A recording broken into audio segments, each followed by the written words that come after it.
right, another Scientolopedia podcast. Today, we're going to talk with my good friend, Dan Locke, also known as Danny Dialwide, to many thousands of people who went through the back area for quite a few years. We'll find out exactly how many years, but Dan Locke is our special guest, and I'll be talking with him, and you guys can join in. I'll just tell you a little bit about Dan. Oh, there he is. Dan, welcome. Good to see you, man. Hi. Thank you very much, David. Good to see you. I was just going to say a little bit about you that I got to know you when you were in the Sea Org at ASHO. I don't remember whether you were foundation or day staff. I think you were foundation, weren't you? ASHO I was both. I was both at different times. Yeah. Okay. But anyway, I got to know Dan. He was had picked up the nickname of Danny Dialwide, so I thought people would get a kick out of meeting you or seeing you again after a number of years or however long it's been since you were in the Sea Org. What are you doing? You testing your camera? Dial wide. No, it's a dial wide. I missed that completely. Wow, you snuck that one in on me. Yeah. Anyway, I got to know you a little bit back then. You were a staff member, and what I always remembered was you were not the whatever the stereotype of Sea Org member from the public's perspective. You were not it. You were like so much more in communication and approachable and communicating with people, and you were just always a friendly, outgoing guy. And I think I bumped into you once after you left the Sea Org, and then of course online here in the last several years, just via Facebook. So anyway, how long were you in the Sea Org, and when did you leave? Well, let's see. I signed my first contract, or my only contract, in 1972, and I thought I was a Sea Org member right away. I was posted, though, at the Portland org, and full-time day in foundation. Pretty proud of it. That's why I mention it. Between 72 and 79. But I didn't join a Sea Org organization until 1979. Wow, 72 you went on staff, huh? Yeah. I thought I was a Sea Org member, so I would wear, blue and white, dark blue and white, etc. And so it wasn't until years later I was disabused that I couldn't be a Sea Org member until after I had completed the APF. So I did. The Sea Org had different representatives in the Portland org, which is where I was at. They had flag reps and FBOs, and these guys would all have part-time schedules and hold. They would be there part-time generally because they had to make a living. And I would be there literally from 8 in the morning till 11, 12 o'clock at night every day for the 7 years that I was there, with very rarely a day off or whatever. But because that was my life, I wanted to be a Sea Org member. I loved the idea of the Sea organization, loved the idea of being on Ron's team and making it go right, Really loved it. Yeah. Well, cool. And I guess that answers the other question, because you're from that area, Oregon, right? That's where you grew up? Yeah. My Scientology history is I got involved with my brother. My brother was a mission staff member in the late 60s. I would go to lectures and stuff like that, but I didn't do my first course until 1970 in Pasadena, California, or Altadena, California. And then I joined staff at 72, was staff at Portland org from 72 to 79. And then I came to the Sea Org and was FOLO staff, ASHO Day, ASHO Foundation staff, LA org commanding officer for several months, not very long. And then a couple of RPFs, and went to the RPF in 98 and routed out in 2004. That's my Scientology history. I appreciate that. I didn't need the full novel. TMI, yeah. Version. That's right. Well, it must have been right around then because I remember bumping into you on that road right by the orgs there, Fountain, in a little shop or whatever. We once back around that time, must have been right around 2004 then. Yeah. Because I left LA in 2005, so I see. whatever. Yeah, yeah. But, well, we could talk about a few people we know from that era and those guys. The other day when we chatted, I asked you about Danny Shea and Stan Booth. When you read it out, it was a tragedy from my perspective. Can you hear that noise, by the way? I'm getting a lot of sound noise feedback in my... Let me touch the computer. It might be it's a grounding problem. If I touch the computer, does it go away? Yeah, it stopped. Okay, I'll keep my hand on the computer. Interesting. I hope you don't get a shock or something. No, it's fine. You're grounding. It's the facts of life in South America. It's just like electronic equipment has got its work to do here. I'm in a house where the electricity isn't grounded. Oh my God. Yeah, I didn't mention that, but you're down in Ecuador, and so we're chatting here. I'm in Nashville, Tennessee, and you're in Ecuador. We got talk about worlds apart. But anyway, I knew Danny Shea, which a lot of people knew. He was staff there forever too, like you. Played a lot of golf with him. When he got out, he became part of our golfing group. But he had, for a long time, he had this freeloader debt, which I thought was just outrageous. He'd been in the Sea Org for, I'm going to guess, something like 20 years or more, maybe. And then they give him the big kiss off, whether he left on because he wanted to or they kicked him out. I don't know which, but it doesn't matter. How can you hand somebody a freeloader debt? That was one of the first not the first, but it was one of many little signs that something's not quite right with all this. It's just stupid. Give a guy like a $20,000, $30,000, or $50,000 freeloader debt after working for you for 20 years for nothing. Yeah. Did you have that situation? Did they give you a freeloader's debt? No, I was never able to get one. I kept asking for one, and I never got it. I got one from the what do they call it? The Flag Bureau for just a few $1,000s, $4,000 or $5,000 for a couple courses I did over there at the International Training Organization. But they were never able to figure it out at ASHO and at FOLO.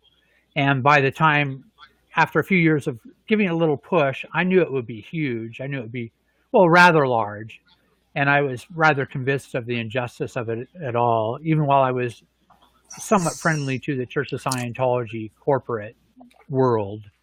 It was my resolution that I would search for justice and never pay a debt, because I disagree with that way that so often goes down. As it was, I didn't do that many paid service. I didn't do that many services. 99% of my auditing was on co-audit, and I never went to flag for services. And it might have added up to $20,000 or so, which is not much when you consider over 30 years of staff. But even that, I would never. Absurd. Absurd. But I get it that you wanted to get it so that if you were going to get back on lines and do your bridge, the whole theory that you pay your freeloader debt, then you can do your bridge. That's the hook they use. You can't do your bridge until you pay your freeloader debt. So if you buy into that whole nonsense, then you would go ahead and pay it, so that then you can pay $250,000 to continue just for the bridge, and then another $250,000 or more to the IAS to have the joy of being caved in on a regular basis. Anyway, we don't have to beat that up too much, but all right. Well, that's interesting. So you left in 2004, and somehow I bet it has something to do with a woman. This is my guess. Now you can correct me if I'm wrong, but how you ended up in Ecuador, had to be Well, something to do with a woman. yeah, of course. That's why all great explorations have occurred, throughout the world. It's Right. that's really the way it goes. You know, It's what and happened to thank Mark heaven. Antony, why he Yeah, lost it all because of a woman. yeah, yeah, right. But this has been enjoyable. Part of the reason is that when I joined the Sea Org, I thought I was entering a world of adventure, and I certainly did enjoy it. And there were some adventurous things, but I thought I was going to be on the ship and traveling the world, and it was something I always wanted to do, but never did much of. So since I've been down here, I've been able to go quite a few different places and enjoyed them all, and I hope I get to travel a lot more. But But yeah, you've got a I met wife. a wife, and aside from my son from a previous marriage with another wonderful woman in my past, I've now got a stepdaughter, 14 years old. My wife is she's my helpmate and my best friend, and the ideal circumstances for a marriage. I've got it, and Hmm. so this is, but we intend to move back to the United States, and rather soon. Just cleaning up some loose ends here. Oh, great. Yeah, Well, cool. Yeah. Well, yeah, that's I can dig it as far as getting out of the United States. I mean, it's kind of I hear about. I've got a niece that lived down in Guatemala for quite a few years, and I've known people that have moved down or gone down that way. I know Guatemala and Ecuador are two separate countries, but from an American's perspective, they're pretty much kind of the same thing. They're down there in that Central American thing. Um, yeah, but it looks pretty nice as far as the cost of living is so much less, and beaches, rainforests, ancient ruins. I don't know. There's some nice appeal to it. yeah, yeah. It's a beautiful place. There's a lot of wonderful things. There's things, obviously, like any place we can find to criticize about it, but it's a good place. I'm glad to be here. Hmm. So when you come back, Yeah, are you planning on going back to the Northwest, to the Portland area when you come back to the U.S.? that or Los Angeles. I have a lot of different ideas about what I'd like to do in the future. The main thing is that I want to reactivate myself. Uh, in many ways as a Scientologist. The conception I originally had for who a Scientologist should be and what a Scientologist should be doing. And I think Hmm. that's quite different than what many people have experienced. And it's actually something I'd like to talk about, what I consider an ideal scene for a Scientologist today. And, Sure, go ahead. and well, it's just interesting to me. I'm very aware of the recent aftermath thing. I'm a consistent reader of Mike Rinder's blog, and I would frequently read Marty Rathman's blog. And I will at least visit every day Tony Ortega's blog, and that these seem to be the most newsy places about Scientology. And I'm also members of different online groups where Scientology is discussed. And I find myself that perhaps I've got friends in low places, so to speak. You know, I consider anybody who has ever. I'm kind of like Scientology, like Ron Hubbard said he was in an essay on Scientologists, where he says, I consider all auditors my friends. They're in the upper 10th or the upper 20th. And he says they're friends even when they squirrel, so to speak. Uh, He yeah. said that out of one side of his mouth, and then he would declare everybody, left, right, and center at a whim. But nevertheless, I respect every Scientologist that I've ever met because they are good people, very earnest people. And that includes all the people right now spewing hatred towards it, and all the people right now on the other side of the spectrum still on church staff or Sea Org staff doing their best to keep their stats up every week and appease the Mhm. wrath of management above them. Uh, you know, everybody who's been involved is a good person. And so to say what I want to do is, I had the good fortune of spending my first 7 years as an active Scientologist in a Scientology organization where we only had a few Sea Org members, and we had public people to deal with. And I would read the Scientology basic books over and over again, and read the policy letters over and over again. And I would read the tapes or listen to the tapes that were available there over and over again. And most of the materials that was available to me, and the things that I was most impressed with, were the materials that Ron released throughout the 50s, where Ron Hubbard had, I thought, ideas towards bettering ourselves as individuals and our communities and the groups around us. Not by bringing them all into Scientology, making them IAS members, but by virtue of creating good games, creating people capable of playing a better game, and creating better games conditions within groups, etc. Not with a viewpoint of ethics and all the different stuff that came in later on, but just basically by having a friendly attitude, a high level of communication, a high level of interest in other people, a high regard to your fellow Earthlings, whether or not they were Scientologists, and kind of the viewpoint that I see best expressed in Essay on Management, Credo of a Good and True Group Member, and Credo of a Good and Skilled Manager, that kind of thing. This kind of viewpoint that we were all in it together, 1950s, for God's sake, help me build a better bridge, etc. And also with a kind of a stable datum that was more active in the early 50s, or throughout the 50s, I think, which was anything that increases the tone level of a person, of the preclear, is legitimate processing. So I still champion those old viewpoints of Scientology, and basically that's what I want to do. I want to get with other Scientologists that still have a respect for themselves and each other, and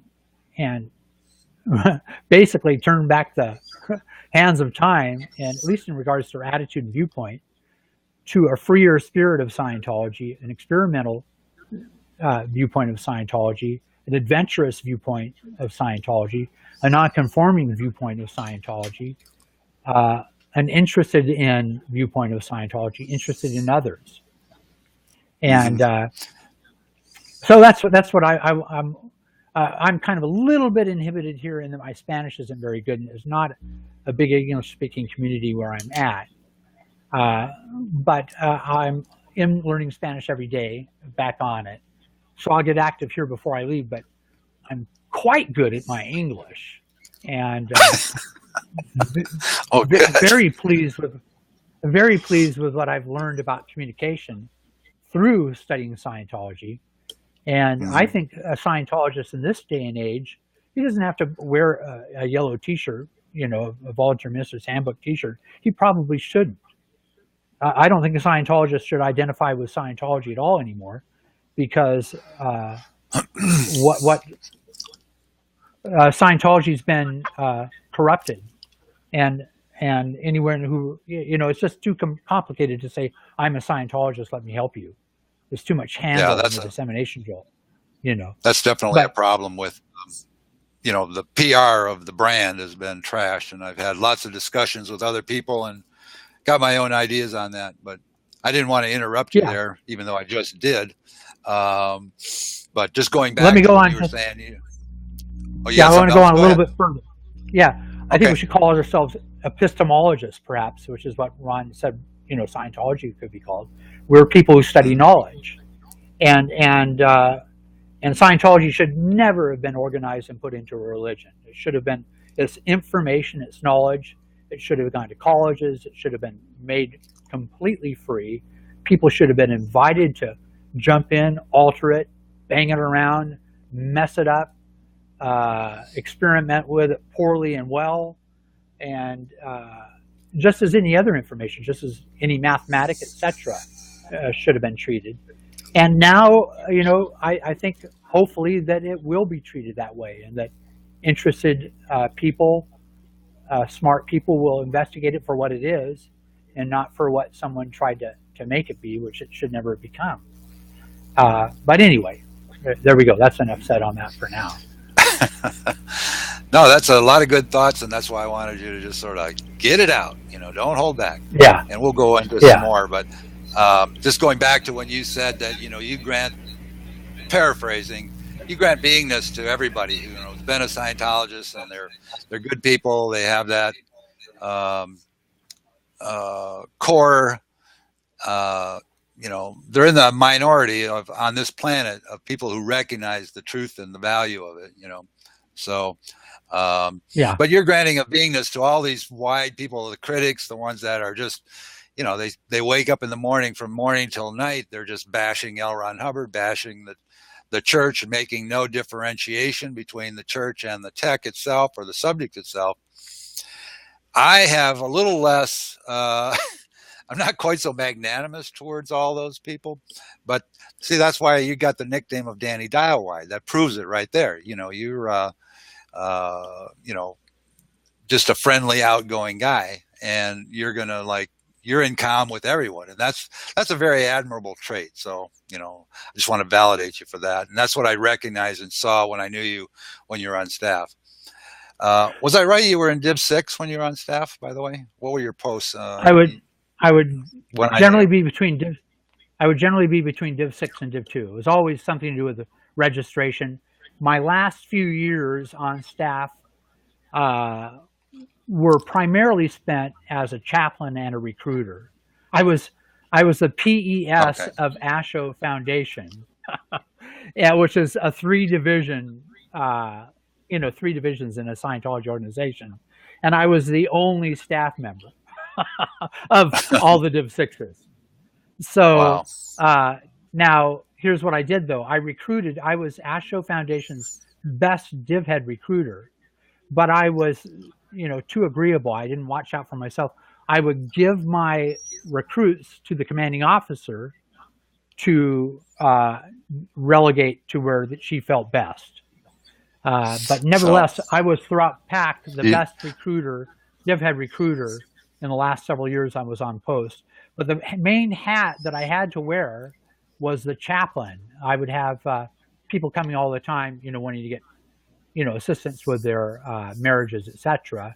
But what I would mainly do, what I was mainly interested in, was furthering the purpose of ASHO Foundation as L. Ron Hubbard gave it in the late 60s. It was to salvage Los Angeles. So I took on in earnest communicating with people who had fallen off lines. I would go through the dead files on a very regular basis and look for people who had left Scientology, and that people that we weren't supposed to talk with, because there was a Sea Org executive directive saying that I should and could. And it put me in communication with lots and lots of disaffected people who have been declared, etc. And I would get them back on lines, and I would get them to pay for services again, and I would get them on lines. And that's what finally got me sent to the RPF, though, for my last 4-year stint. Of course, being upset, is kind of a bad thing there. Well, you reminded me of... I just want to mention the Church of Scientology itself is a frightened organization. Scientology management has been vacillated between fear and anger throughout its lifetime. It's been the predominant tone levels that Scientology management has operated on, has been fear and anger. And Ron Hubbard, unfortunately, was a frightened and angry man at times in regards to policy implementation. He's a genius, in his ivory tower, and perhaps when he was out in the world at large. He's a creative genius, a phenomenal person, but he was socially frightened of people, and arrogant towards people, and that was reflected in his management. even before David Miscavige, we had a string of executive directors international, which was considered the top dog post beforehand. And these guys, well, there was even a policy letter, talked about it. It says, sometimes it takes a high-class bastard to do a high-class job. So this whole Sea Org's beingness, which was so often promoted for years before David Miscavige came on board, was be tough and unreasonable and be dramatic but get your orders complied with. And if several heads have to be put on a pike in the process, then go ahead and do it. And that's the way they played the game. And it's not the way that it had to be played. Ron Hubbard convinced himself and others, or maybe I should say selves, he convinced himself that the game had to be played in this ruthless way. Well, not really. Not really. What we find is that the organizations that treated their staff and public with the highest ARC, which is probably most notably the missions, Church of Scientology Missions of Davis, various other missions, Carl Barney's missions, who's the fellow that ran Riverside. There was a big, glorious, Bob Mangello mission. Yeah, Mangello, and the fellow that wrote the critical book, whatever it was, some years later. Yeah, I know what you mean. All these guys, all these guys ran their groups with high ARC, and generally, whenever they used heavy ethics, they regretted it. And not to mention like Yvonne Gillen, Yeah, the most famous of them all, of the high ARC, what Ron would call in SAI management sub-goal finders, that saw the tyranny of the management above her, but she created this safe space, granted beingness to people. And because of that, she's a legend amongst ex-Scientologists.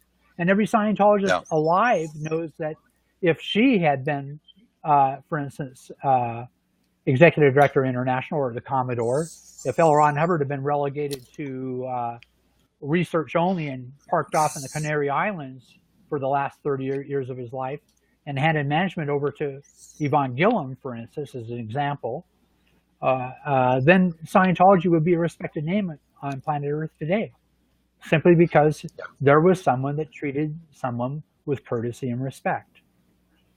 And that doesn't happen very often in churches of Scientology. Often enough. No, I had known her and been around Celebrity Center, and I'd never seen anybody that came close to her as far as in my contact with people running orgs. But she was just that special.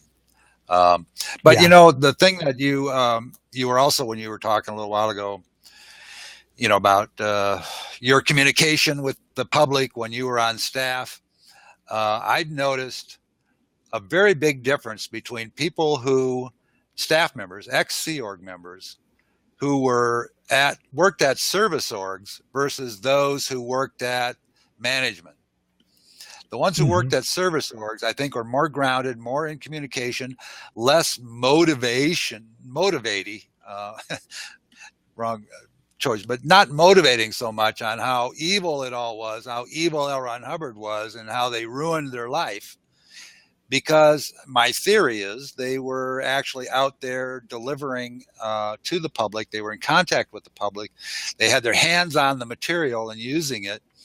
So when they leave it, they can see the value versus the management or organizational stuff like you're talking about not being worthwhile. But these guys that spent their whole careers in management, I won't drop any names, but we know some of the names. They're on TV these days and had popular blogs and so forth. They never got their hands dirty. They were always like at arm's length with the public, and they always looked down. There's that senior management looking down upon the public as being the great unwashed, as opposed to somebody like you. Keep your hand on the computer there, will you please, Manny? It's but anyway, that's my theory. Maybe not correct, but that's what I've seen, that guys that, worked at service orgs, staff members or Sea Org, are a different kettle of fish than the ones that were at management level, who never really Yeah, well, delivered the. that's the base. I've toured as a national registrar to all orgs in the West U.S., all orgs in the United States and Canada and Mexico, other than maybe 3 or 4 out of the whole total. And I became really good friends with lots of Class 5, used to be called Class 4, then it became Class 5 org staff members over the years that I toured. And the pet gripe with all these guys in regards to the Sea Organization, it's a very real gripe, is that the typical Sea Org member is generally recruited early on in his Scientology services, and very rarely have they put in any time at all in a service organization. They go whoop, right up to the top. They're educated on a few flag orders and directives and policy letters, and without any acquaintance really of how an organization works. The service organization, they start spewing out orders and writing ridiculous programs that can never be done, and berating everybody below them to accomplish these things. And it's just one of the main reasons that Scientology management has just failed and failed and failed year after year, despite hailing this phenomenal expansion that has never occurred. Every year of my life, I've heard about the incredible expansion that's occurred in the last year, and it's never been evident at all. Yeah. Except for in 1 or 2 orgs here and there from time to time. Even the ballyhooed, book 1 release of the mid '80s, engineered by Jeff Hawkins and Steve. I can't think of his last name all of a sudden right now. Steve Hall. Steve Hall are credited with that. Yeah. Well, it did get a lot of books sold, and it got a lot of people calling the 1-800 line, and it sent a bunch of people to Orange County Mission, and a few hung on, and some, they mainly went through Sterling and Singer and these kind of groups. They were coddled, and thank goodness they were, because a few of those people did get over the bridge. But it wasn't a huge boom for Scientology. Most of the orgs were, if they were getting any inflow of public from the Book 1 people, they were so long out of contact with people by that time that they had forgotten how to talk with a new person coming in.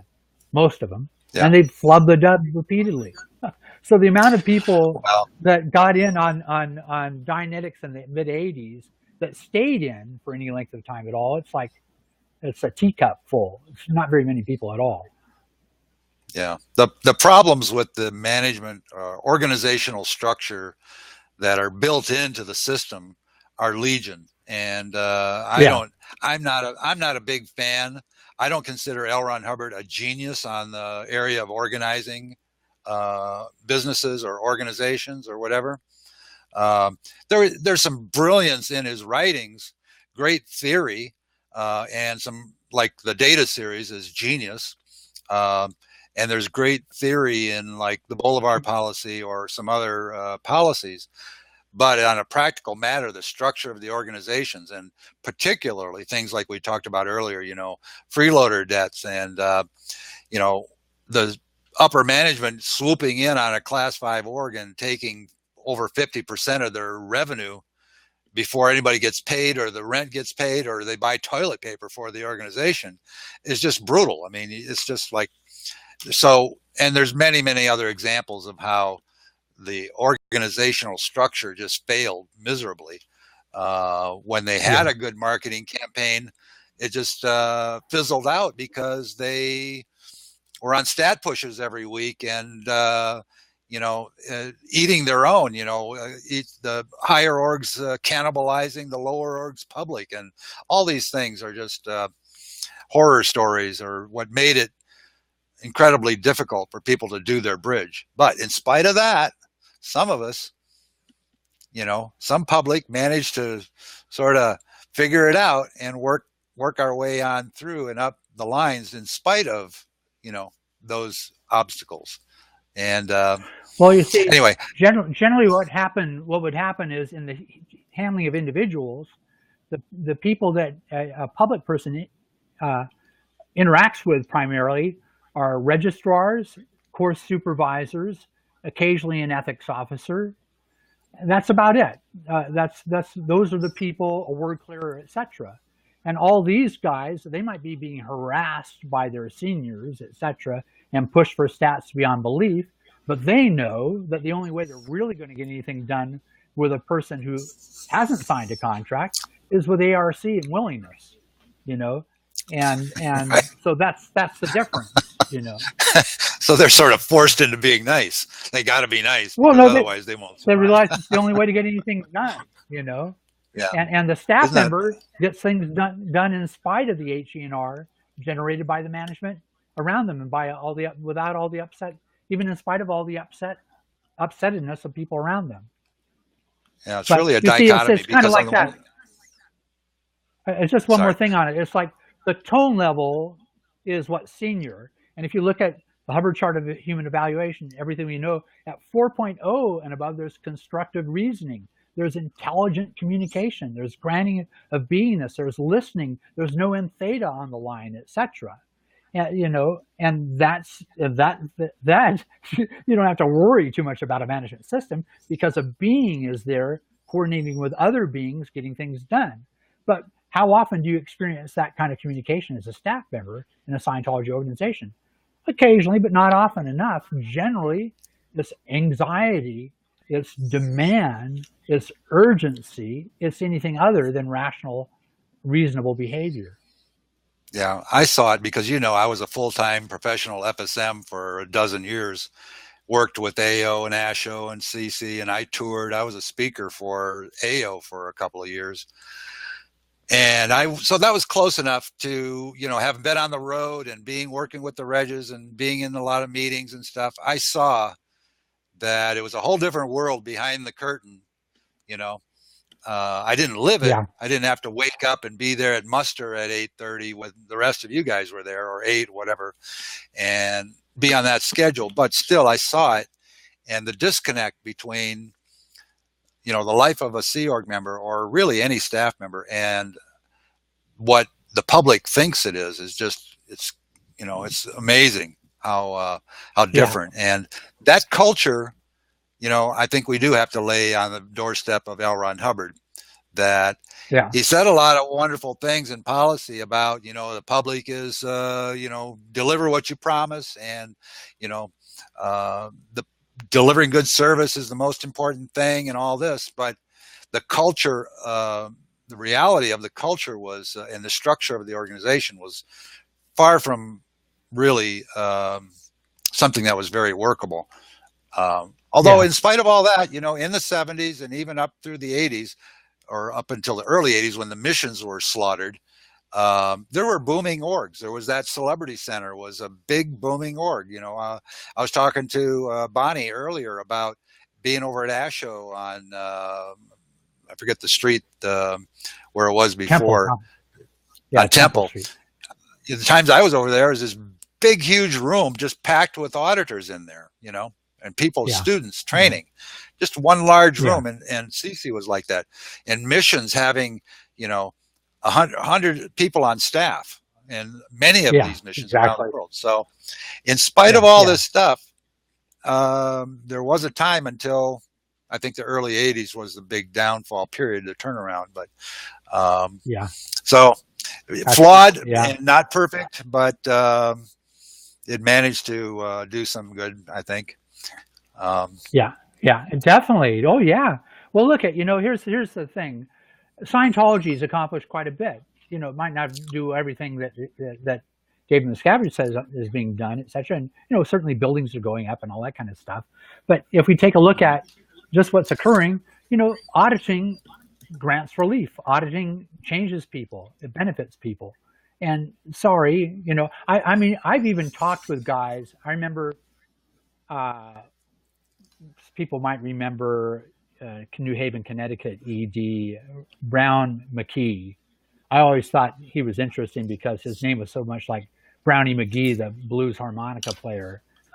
But Brown McKee had testified against the church in the early 80s in some Clearwater town meeting, and I called him up on the phone just because I was, always interested in talking with ex-Scientologists, and Hmm. uh, rehabbed releases with him over the phone, had him talking about, you know, uh, the laws of listing and knowing. Had quite a far-ranging conversation. There's not anybody who stayed in Scientology for any number of years that doesn't remember a phenomenal amount of gain. Well, maybe there is a few, but very small percentage. Uh, Maybe a lot of these people won't admit it, or they'll say like John attacked us, that we were all hypnotized, or they'll explain it away, etc. There's people who've had phenomenal gains in Scientology, and also let's not forget there's tens of thousands of people that have gotten through the Landmark Forum seminar training stuff, which is a hybrid of Scientology. It's taken a lot of Yeah. stuff in Scientology and made it palatable for people, made it a lot more easily accessible, and those people have become more responsible human beings by virtue of their Well, material. I created a page at Scientolopedia that lists all the offshoots, Yeah, and it's a yeah. long list, from S Oh, it's and huge. you know. Yeah, I want to segue just out of time consideration. You brought up you talking to this old timer who'd fallen off and got declared or whatnot, and you and I, when we talked, I don't remember when it was. It had to have been maybe 6 months or a year ago. We sort of kicked around an idea about recovering, or not recovering, sorry, interviewing a lot of these old timers to get their yeah. stories and um, get them recorded and getting them on video and so forth. And you told me how you would go through. In fact, who was it? There was one guy, famous old mission holder, that you had contacted, and he wanted to come in. But you had a whole Yeah. system when you were on staff of how you'd contact these guys. Tell me a little bit about that. Yeah. First of all, I just want to mention that I think there's two major time eras of Scientology, and it's the early years, and then it's pretty much a few years leading up to Standard Tech. It's 1968, HSST had resigned to us as Standard Tech, etc. Runs since '65, basically in the advent of the ethics conditions. Even a little bit before then, Ron would have these disciplinary actions where he'd periodically come out and beam somebody with a baseball bat, and and publicly Figuratively. defame him, and figuratively, yeah, and publicly defame the guy amongst other Scientologists, at least pull off his certs, etc. And blame him for all the things that have gone wrong in Scientology in the last however many years. Yeah. But there has been freer times in Scientology where people were allowed to think with the processes. And there's a YouTube video which I'll send you the link. I'm sure we're both familiar with it. This is the best chat I've heard about this is Pam Kemp's chat about early Scientology to an Advanced Ability Center, David Mayo's group. I've got that in the early I've got 80s. that at Scientolopedia. Yeah, wonderful We have, deal. Basically, where she says an early viewpoint of Ron Hubbard was know the basics of the technology so well that you can invent your own processes with it. Basically, I will have to talk one day about Perry. I forget how you pronounce his last name, Chatelain, etc. Chaplain. That Chaplain, Mhm. the creation of the axioms and logics being done over some sort of alcohol or whatever. Well, then, if No, that's the case, then what was it? I knew him. He was here near Nashville, with me, and I'm the one that Yeah, created those videos of him. And yeah, but no, he helped didn't he elevate. say something? He Not over alcohol, no. But he was a mathematician, so he helped in sort of the structure, the basic like format for the axioms and logics. And he didn't come up with axiom one by any means, but he sort of had the mathematician's viewpoint to help create those. That's Okay, well, but I think nothing to do with alcohol. Okay, excellent. Thank you for the clarification, and I take back the silly, stupid statement I made, uninformed. Uh, so, but let me say this. I mean, say what you want about the axioms. Do Clay demo them, as I have, I've only gotten up through 1 through 10 on clay demoing them. You know, it used to be a requirement for different AACs. You'd clay demo all the axioms and logics. I believe even through the Dianetic axioms and logics. And there's benefit and there's clarity in observation and clarity in your thinking when you really respect the axioms and take a look at them. And if you really do, you can invent processes. And throughout up until the early 60s, perhaps the mid 60s, Ron gives you carte blanche, or the student carte blanche, to create processes. And anyway, so in searching for old Scientologists, there's two varieties. There's people that are acquainted with that old modus operandi or that old viewpoint, and those that are just acquainted with this, KSW, bang it over your head. It's my way or the highway. If you don't get it this way, you're all going to go to some personal oblivion, as is the whole human race. That threatening, overbearing aspect to it.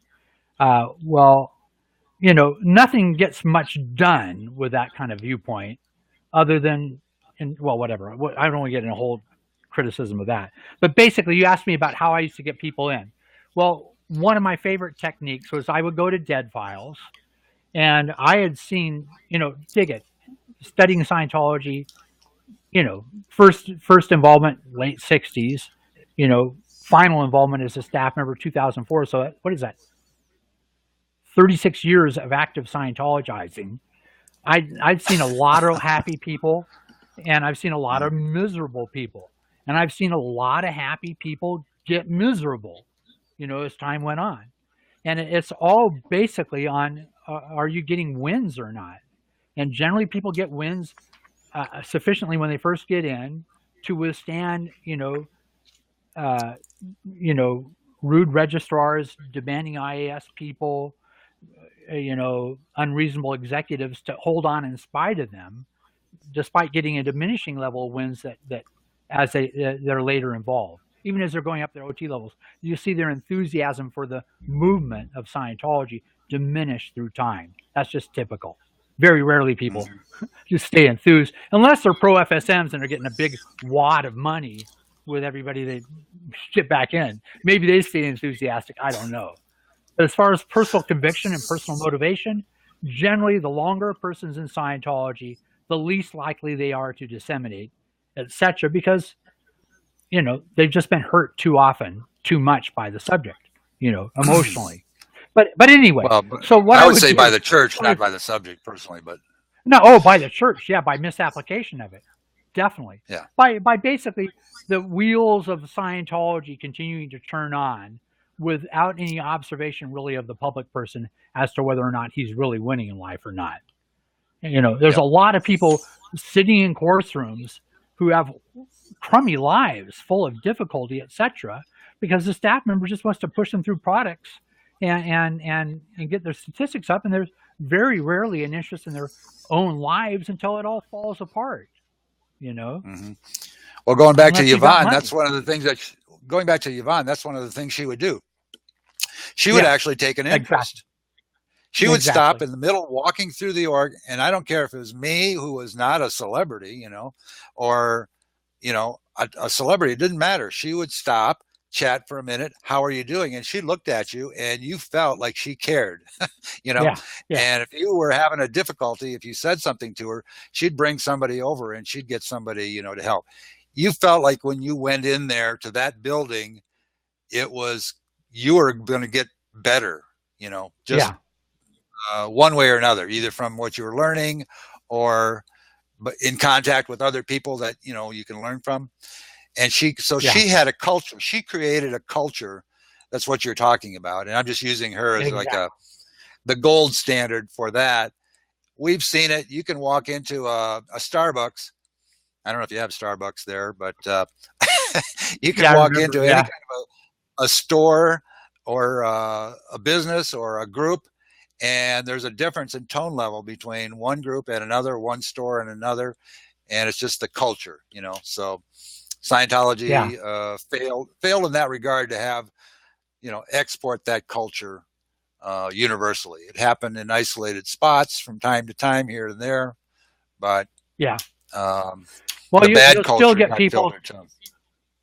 You can talk to guys that are now writing blog articles about how horrible Scientology is, and just slide into the conversation something about their involvement at Celebrity Center or Cosmod Portland or Cosmod San Francisco or Davis or whatever, or any of these places where Scientology happened, and they'll start talking theta and friendliness, and you'll see them the women's rehab color very good indicators start to come around, Yeah.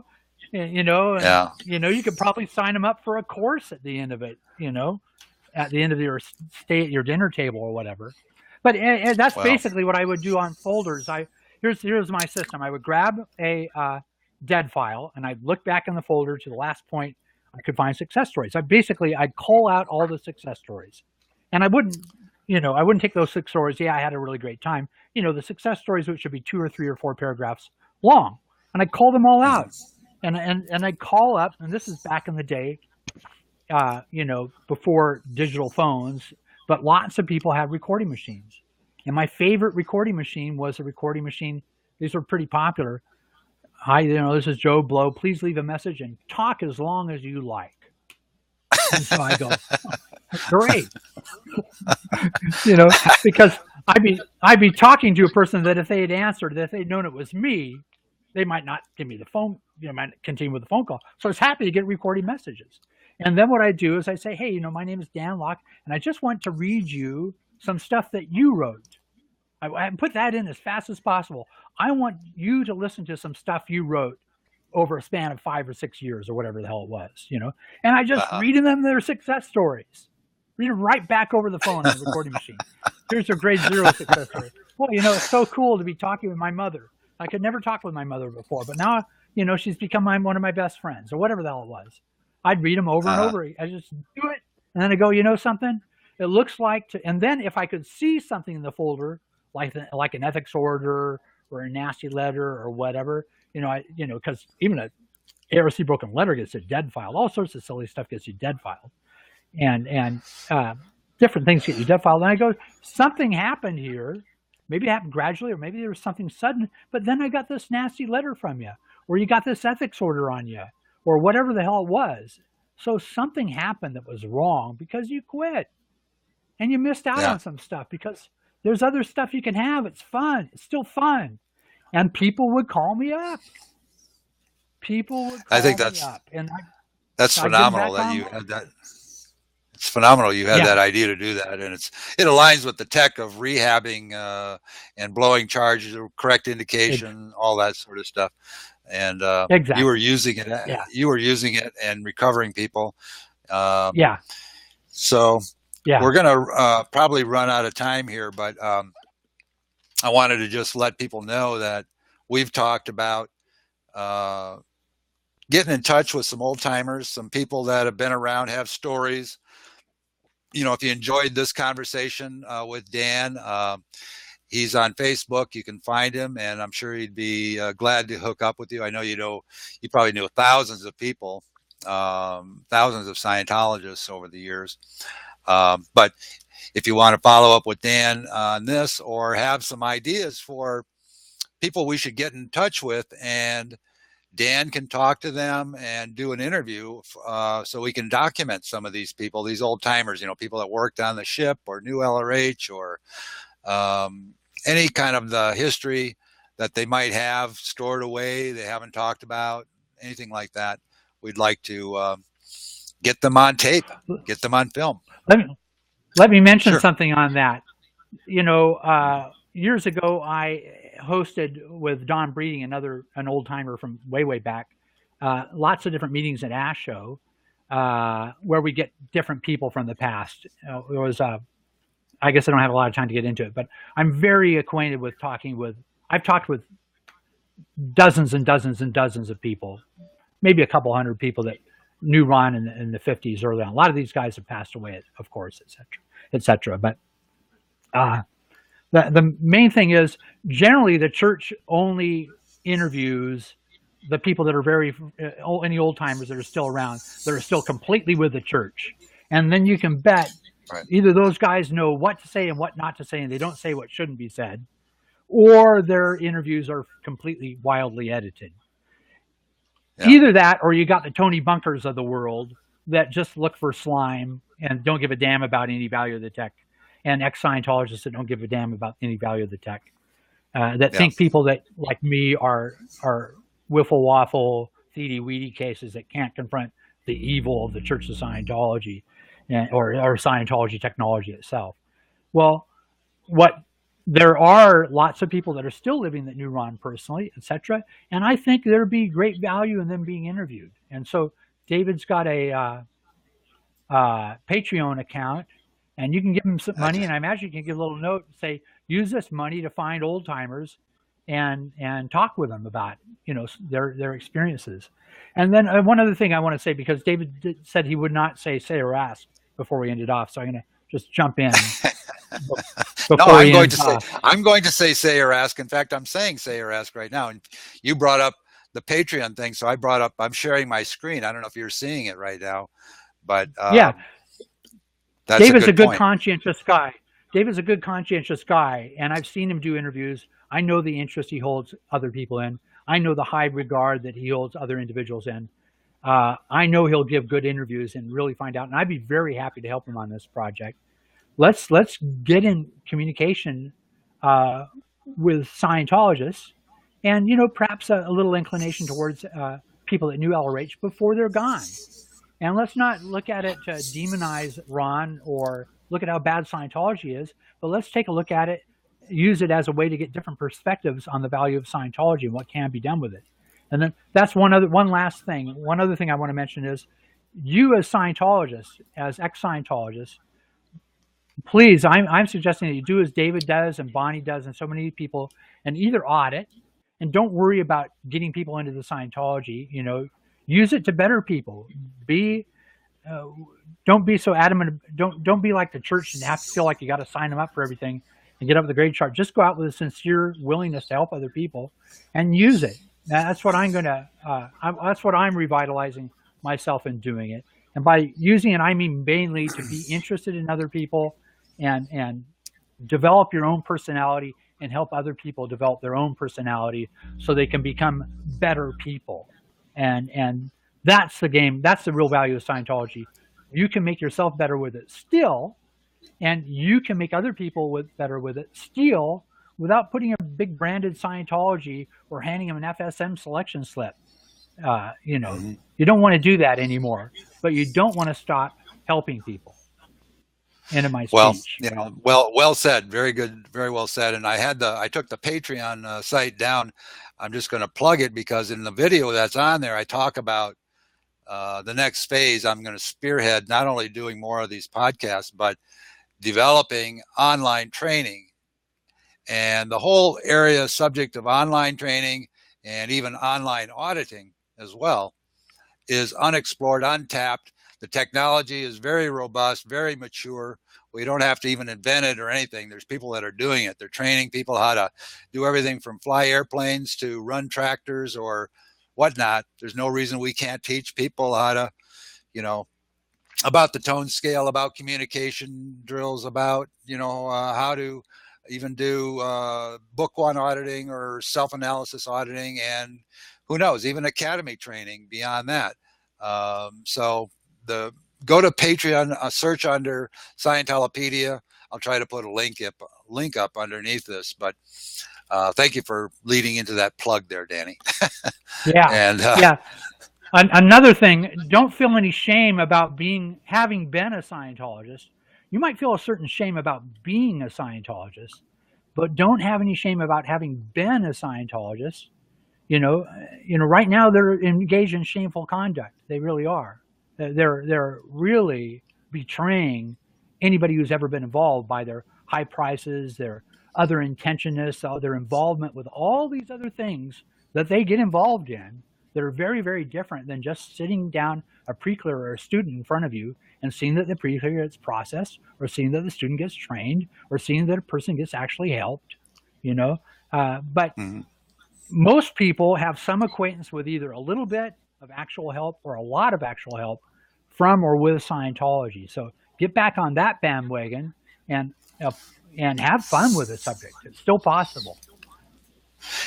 Well, that's Yvonne again coined that phrase. If it's not fun, it's not Scientology. So I That makes believe sense. that. And and just one last point from me. And if you have something else, we can go into that too. But see, I'm not willing to give up the brand. If other people, just because these idiots wrecked it or are a bad example of a Scientologist from David Miscavige on down, I'm not going to Yeah. give up the brand. I'm not going to like say, oh, well, I'm sorry. I guess I got to go call it something else because these guys trash it.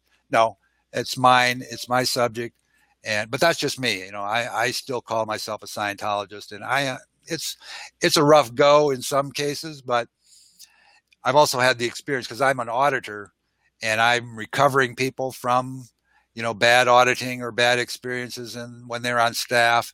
And it doesn't take much. People pretty much just real fast get it, whether they're brand new they've never been a Scientologist, and you tell them, well, the church is nuts and spooky, but the subject is good. They go, oh, okay, tell me about it. I mean, it's that fast to get to handle, no matter how many TV shows these guys do or how many blog articles Tony Ortega does. People handle, they want this stuff anyway. So anyway, I won't go on, but just an interesting thing. You can edit this stuff out if you want to, but there's a guy I talked with years ago. I forget his name, Eric. I'm sure you knew him. A guy from Holland, good-looking guy. His wife was a blonde named Marguerite or something like that. She's still involved. He's not. But anyway, I would talk to him about, he was doing a lot of new people disseminating, and he said he would never discuss Scientology until he'd used Scientology. He'd put a person in, like, don't overwhelm, penetrate, basically, that old dissemination tip.